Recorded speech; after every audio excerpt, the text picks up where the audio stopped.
What is a fucked up memory you have from your childhood that you didn't realize was fucked up until you grew older? My uncle tried to take me to a hotel alone so I could see what a waterbed was like in person.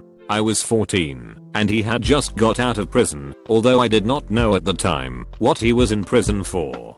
I said no because I thought my parents wouldn't approve. I found out years later he was in prison for raping little girls. Edit. A lot of you are asking why he was allowed to be around family members, specifically me or other cousins my age. It's hard to explain to someone not in a dysfunctional family. Denial is very powerful and all of the adults, especially my grandparents, wanted to believe he was wrongfully charged. I was lucky, others were not. He traded a drug addict's car for her infant baby girl. He had her for 6 months before we could intervene and get the girl to safety. He was not sentenced in that case due to errors in the case and it getting thrown out of court. We found last year he was using social media to lure in teen girls to meetings. We turned him into the FBI, but they haven't been able to get enough evidence for an arrest.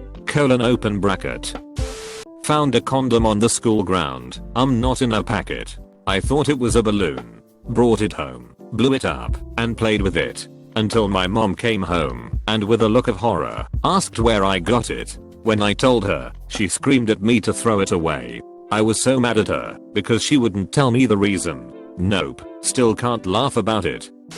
I was so poor as a kid we celebrated all birthdays on the same one day per year and it was the best present ever. Pop ice popsicles. I fucking loved birthday. Yes, I thought birthday was a family thing, not every individual person. Edit. Second edit. Just wanted to clarify that I don't think my parents are fucked up for doing this. I applaud them for this. I look back at the situation to say it's fucked up that some people actually live this way. I don't know the choices they made to be financially tight, but I know they did what they could with what they had, and we were, and still are, happy. Edit. Thank you, mysterious gold giver. It will be paid forward. Me and 3 of my cousins, ages 5 to 10, ate some bad bake sale cookies my grandmother had in her freezer. We all ended up feeling weird and my grandmother let us all sleep over. I found out a few months ago they were wheat cookies. She'd made them for my grandfather but us sneaky little brats found them and ate one each. She called our parents and I guess they all decided the best thing to do to punish my grandmother for letting this happen was to make her watch 4 stoned kids all night. So I'm adopted. I'm black. My parents are white. One day, when I was like 8 or 9, I was watching some old animated Lord of the Rings movie. The orcs were singing a song that went, "Wherever there's a whip, there's a way." Well, later that day, while doing chores, I was singing that part over and over. My mom, horrified, came and asked where I heard it and told me to never sing it again. Couldn't understand why until I was older and realized how bad it would probably look.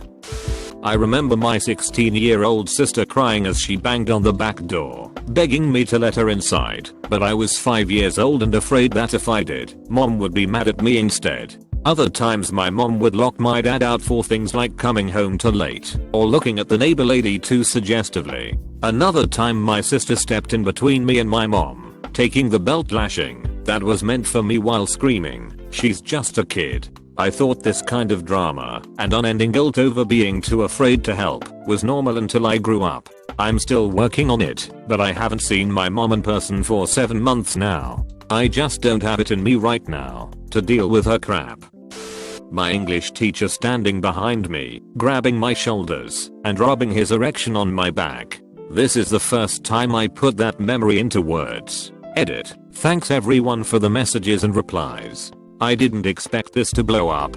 Fortunately, this was something that at the moment was only confusing, and I didn't understand it. I appreciate the replies, even the harsh ones. These things need to be talked about. I always had a memory of 2 people fighting, and me watching it from my dad's car. Always thought it was a dream, until my grandma told me the story of it. When I was 2,5, my mother kidnapped me, and my dad chased her with his car. Some neighbors blocked my mother's way and my dad basically threw me in the backseat of his car. He wanted to drive away, but my cookie mother put her hands on the front of the car and refused to move. My dad just simply got out, kicked my mother's legs so hard she collapsed. Then he drove away and took me to my grandparents' house. Never saw my mother after that, and I'm thankful. Edit. To give you guys a little bit of a backstory, my mother wanted custody over me, and since she was losing, she thought this would work. This wasn't the only fucked up thing she did. She locked me up in a house full of cats, which resulted in me getting horribly sick, body full of scratches, now allergic to cats. She poured shampoo in my eyes if I cried. She beat me and her other kid. She locked my dad in her house, called the cops, and said that my dad abused her. She was an abusive, lying scumbag, so of course my dad was on his last straw with her. My dad tried to take care of her other child too, but she disappeared with the kid. So yeah, please don't make any assumptions about my dad. He gave me the official documents a few months ago. It's a 15-page long shit show. I've also met a lot of social workers and witnesses who helped my family. My dad is a superhero for me. Single dads are awesome. Oh, and even though my dad doesn't know a lot about the internet, I'm gonna tell him that over 2K people find him badass. Will boost his ego. Edit 2. He is very surprised and feels slightly embarrassed because he isn't proud of hurting a woman. But he's thankful to all of you, and he hopes that none of you will judge him. He also wishes the best of luck to single moms and dads. Close bracket. Some kid, about 6 or 7 yo, I was hanging around with in a playground with ran off and chased another kid, 4 or 5 yo. Then he tackled him, pulled down the younger kid's underwear, and smelled the kid's ass. In broad daylight. In the playground. I remember he said ass smell, with a stupid grin on his face. 7-year-old me had no reaction. I know I never played with that kid again. My father was an alcoholic. But I did not know this, so I could not figure out why he was nice sometimes and cruel at others. I did not know why he would laugh at something I did one day and beat me for it the next, or why he would hurt me by demonstrating army holds on me and not stop when I cried because he thought we were having fun. So many things like that happened before I finally realized he was drunk. Once when I was alone in my house, someone started banging on our door. My mom always told me not to open the door, but that guy just wouldn't go away. He kept calling my uncle's name, who at that time had been living with us, so I decided to open the door. My stupid mind figured that if I didn't, he would have broken them down. The guy was drunk, and once he got inside, he didn't want to leave. Not thinking too much of it, I actually asked him to tell me a story. He fell asleep in an armchair in the middle of it. My mom kicked him out when she came home. I was lucky this guy was harmless or too drunk. Edit. Since you're wondering, the guy started telling the story of Little Red Riding Hood. I remember being disappointed, cause I already knew it. He knew my uncle, but they weren't friends, both in their early 20s, so I don't really know what he wanted. A place to sleep perhaps. Here's my own story. When I was in preschool, this girl in my class would always bring up disturbing events happening at home. I remember one time specifically, when we ate lunch one day, she casually, completely out of the blue, said, "Oh, by the way, yesterday my dad slammed my mom into a wall and then beat her up on the floor." Throughout the whole year she told similar stories, and I always forgot about it when we moved on to something else. It wasn't until a few years ago that it all came back to me, and I was shocked that a poor 6-year-old girl had to see this with her own eyes. My friend taught me about sex when we were about 6 or 7. She told me what adults do and showed me an erotic drawing from her parents' bedroom.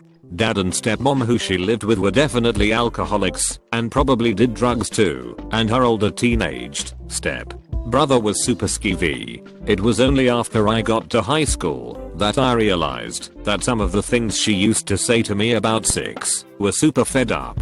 She shouldn't have known as much as she did at the age we were, and I highly suspect now that she was being sexually abused by someone. Edit. I just wanted to say that just because kids know about sex at a young age does not mean that they are all being molested. It is extremely normal / common to be curious about our bodies and play act things we see adults do or in movies. Even learning the word sex can come from anywhere, and when you're a kid, you want to share what you learn with your friends. That's normal. In my case, it was specifically the way in which she knew or talked about sex that later made me believe she was being abused.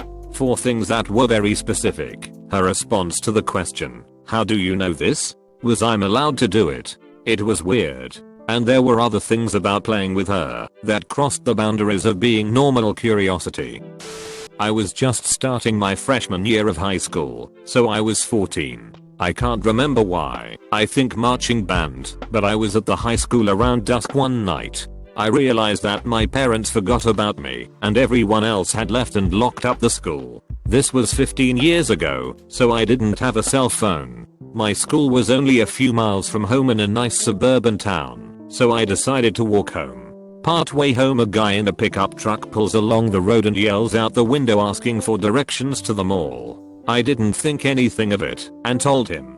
He then asked me if I could get in and navigate him there, since he still wasn't sure. I was tired and wanted to berate my parents, so I said no and kept walking. It was only a few years ago that I realized he very likely didn't want navigational assistance. And to be clear, I wasn't 14 looking 18.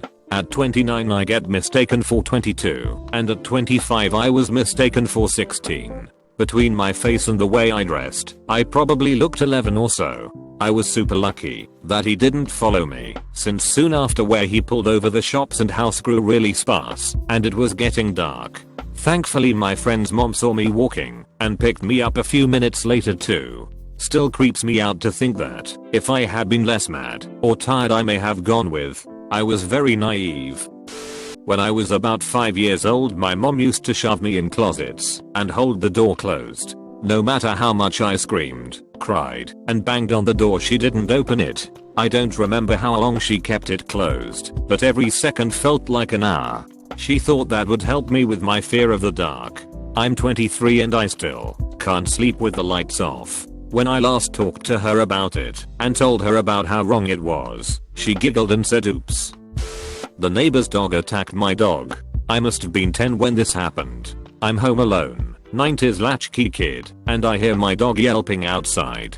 I go to see what's wrong, and I home the neighbor's dog on top of mine. I freak out and call animal control. Neighbor's dog had gotten into our yard before, so we knew the number. Animal control stops by and starts asking questions. The lady point blank asks me how exactly the other dog was hurting my dog.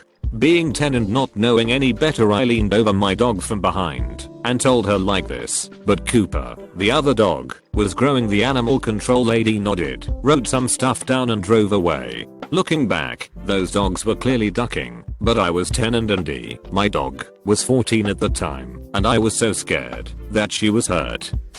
Me and my family went to a retreat that was supposed to be of Jesus, or whatever. You know, the type where they sing and have you clap and stuff.